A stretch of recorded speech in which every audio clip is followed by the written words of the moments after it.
akan ada pembentukan tim quality control yang bertugas untuk melakukan validasi dan verifikasi data terhadap hasil pengumpulan data primer. Jadi secara langsung dilihat untuk data yang diambil itu adalah data manfaatan pertanian. Jadi di sini ada 18 kategori ya, dan yang paling banyak itu adalah tanaman keras. Kemudian untuk kesesuaian interpretasi manfaat tanah itu ada sekitar 87% yang sesuai dan sisanya 12% tidak sesuai. Selanjutnya ini untuk visualisasinya. Jadi yang di sebelah kanan saya itu adalah peta manfaatan tanah desa Maleo, dan yang sebelah kiri saya adalah peta sebaran Wancai Mandiri. Ini nanti akan kami jelaskan lanjut kenapa kami membuat peta ini. Kemudian untuk analisis deskriptif dan kualitatif, data klasifikasi manfaatan tanah di desa Maleo mencakup 18 kategori seperti yang sudah dijelaskan, dengan total luas tanah 284,47 hektar.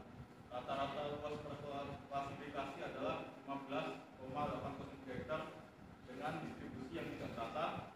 Klasifikasi dengan luas terbesar adalah pemanfaatan pertanian tanaman keras dengan luas 80,798 hektar atau sekitar 28,40% dari total luas.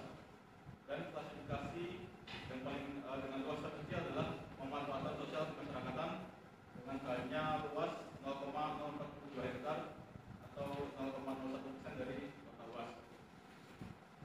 Kemudian untuk manfaatan tanah di desa Maleo didominasi oleh tanaman keras yang saja dari grafiknya ini diagram sekarang sekitar 40%-nya itu ditanami tanaman sengon, dan sisanya tanaman keras lainnya. Lanjut ke potensi SDM. Yang pertama, validasi dan verifikasi. Untuk validasi dan verifikasi dilaksanakan dalam sebuah diskusi bersama atau FGD antara peneliti dan para narasumber dalam forum yang dalam forum akan besar. Kemudian kategorisasi data yang dikumpulkan berdasarkan mata pencarian, jumlah penduduk berdasarkan jenis kelamin dan tingkat pendidikan terakhir. Ini untuk visualisasi datanya bisa dilihat. Selanjutnya untuk analisis deskriptif, kuantitatif dan kualitatif, data mata pencarian mencerminkan desa Maleo itu totalnya 345 orang dengan didominasi petani 104 orang atau sekitar 30,14% dari total penduduknya. Lanjut ke potensi ekonomi. Yang pertama, validasi dan verifikasi.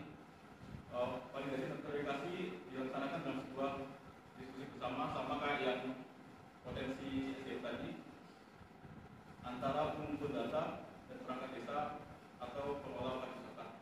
Kemudian untuk kategorisasi ini yang kami kumpulkan adalah berdasarkan pemasukan dari penjualan tidak masuk, jumlah wisatawan, dan besaran kontribusi ke pemerintah desa dalam waktu 5 tahun terakhir. Untuk datanya bisa dilihat di sebelah kiri saya.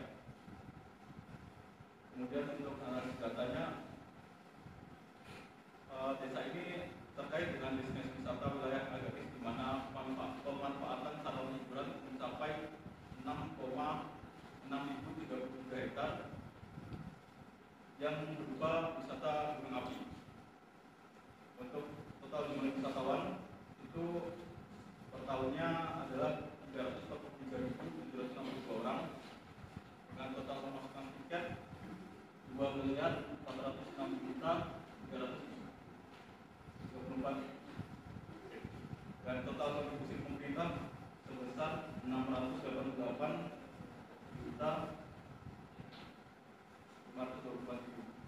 Untuk rata-rata per tahunnya 130.705.000. Kemudian lanjut ke identifikasi masalah dan peluang. Jadi ada tiga ya di sini identifikasi masalahnya. Yang pertama di pertanian itu adalah faktor cuaca dan iklim. Yang kedua pengetahuan dan sumber daya manusia. Yang selanjutnya adalah keterbatasan modal dan teknologi. Kesempatan yang dapat dimanfaatkan yaitu berupa kerjasama dengan pihak lain seperti koperasi petani, program bantuan pemerintah, atau adopsi pertanian organik untuk meningkatkan nilai jual. Yang kedua, wisata. Untuk wisata, identifikasi masalahnya adalah yang pertama adalah teknik promosi pemasaran, karena masyarakat lokal jarang memiliki keterampilan digital untuk mempromosikan destinasi melalui media sosial atau platform lainnya.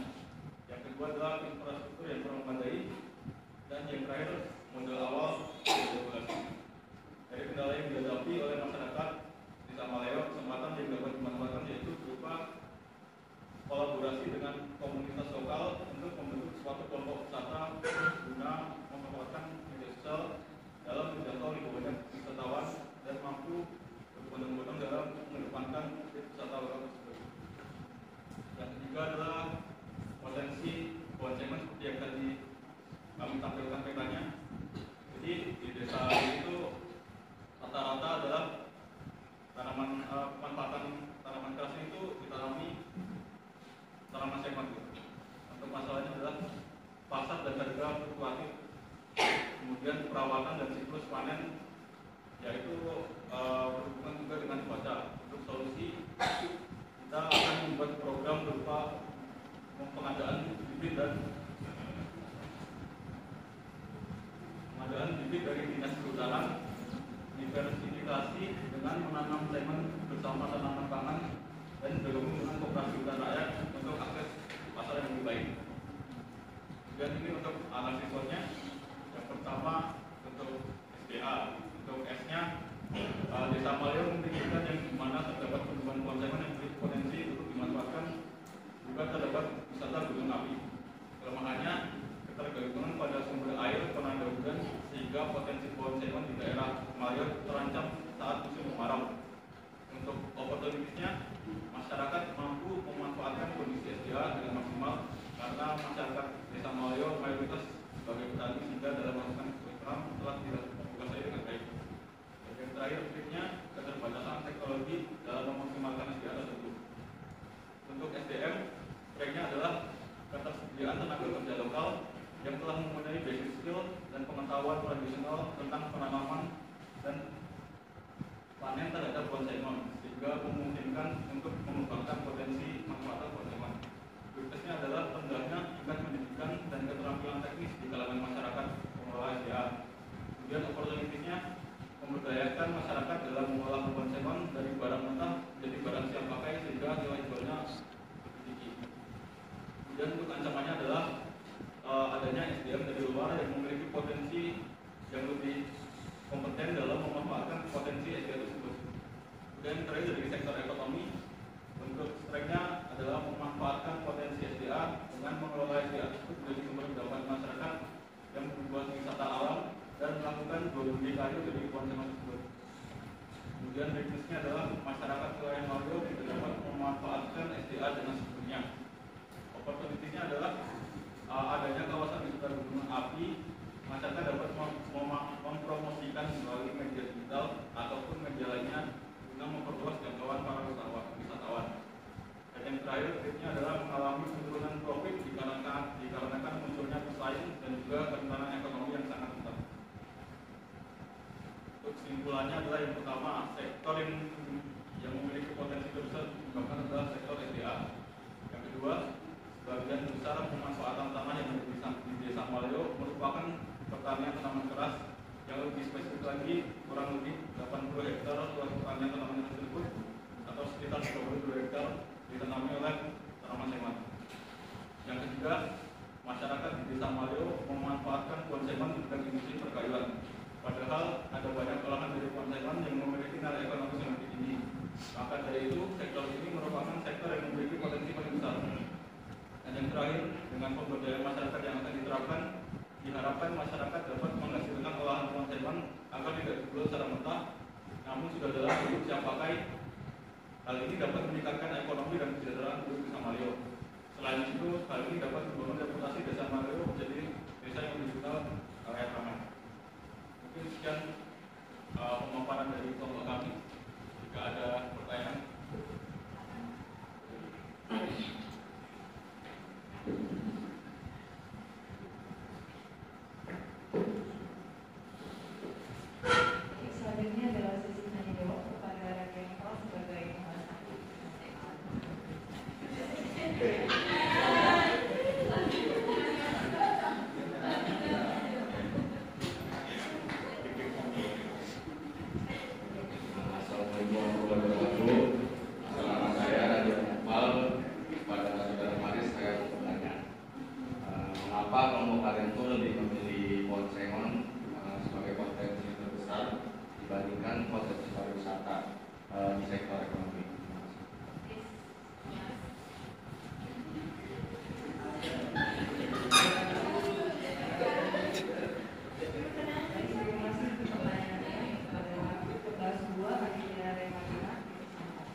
tadi Nopal melihat ini ya, jumlah pemasangan tiket yang dari tahun ke tahun mengalami kenaikan.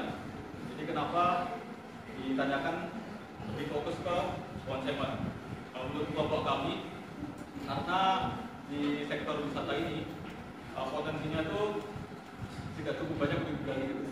Karena ini menurut kami kalau digali pun potensinya itu tidak sebanyak konsumen.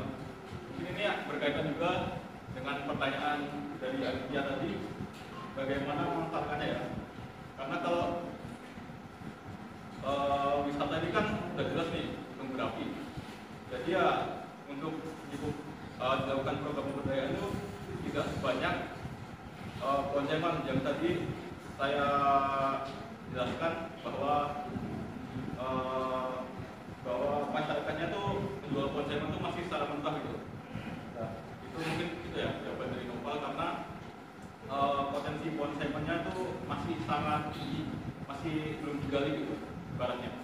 Mungkin kemudian untuk pertanyaan dari Aditya, bagaimana memanfaatkan, kami merancang program pemberdayaan itu untuk melatih masyarakat bagaimana cara mengolah konsumen, misalnya menjadi furnitur atau produk biomasa. Jadi ketika nanti dijual, nilai pasarnya akan lebih tinggi daripada dijual kayu dengan biasa. Mungkin seperti itu jawaban saya. Bagaimana Aditya dan Nopal?